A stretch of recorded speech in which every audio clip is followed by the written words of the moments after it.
എടാ ലുട്ടാപ്പി, 2 മാസമായി നീ വാടക തരുന്നില്ല. ഇനിയും നിന്നെ ഇവിടെ താമസിപ്പിക്കാൻ എനിക്ക് സൗകര്യമില്ല. ഇറങ്ങിപ്പോടാ. അയ്യോ കണ്ടം പൂച്ചേ, എന്നെ ഇറക്കി വിടല്ലേ. എനിക്ക് പോകാൻ വേറെ ഇടമില്ല. ഈ മഴയത്ത് ഞാൻ എങ്ങോട്ട് പോകും? എനിക്ക് നല്ല പനിയാണ്. നീ എങ്ങോട്ട് വേണമെങ്കിലും പോക്കോ. ഇവിടെ നിന്ന് ചത്താൽ എനിക്ക് ബാധ്യതയാകും.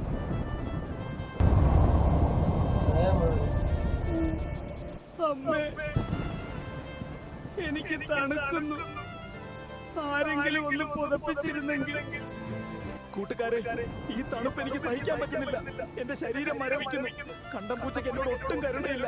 ഞാൻ ഈ മഴയത്ത് കിടന്ന് മരിച്ചു പോകും. എനിക്ക് ചൂട് കിട്ടാൻ ഒരു പുതപ്പോ തല ചായ്ക്കാൻ ഒരു കൂരിയോ കിട്ടാൻ നിങ്ങൾ സഹായിക്കുമോ? എനിക്ക് ജീവിക്കാൻ ആഗ്രഹമുണ്ട്. എന്നെ രക്ഷിക്കാൻ ഇപ്പോൾ തന്നെ ആ ലൈക്ക് ബട്ടൺ ഒന്ന് അടിച്ചു പൊട്ടിക്കാമോ? സബ്സ്ക്രൈബ് ചെയ്യാത്തവർ വേഗം സബ്സ്ക്രൈബ് കൂടി ചെയ്യണേ പ്ലീസ്. എനിക്ക് തണുക്കുന്നു. ലുട്ടാപ്പി, നീ കരയണ്ട. നിനക്ക് ഈ കൂട്ടുകാരും ഞാനും ഉണ്ട്. പേടിക്കണ്ട ലുട്ടാപ്പി, നിന്റെ കൂട്ടുകാർ നിന്നെ കൈവിടില്ല. കണ്ടൻ പൂച്ചയുടെ വീടിനേക്കാൾ നല്ല വീടാണിത്. Thank you friends.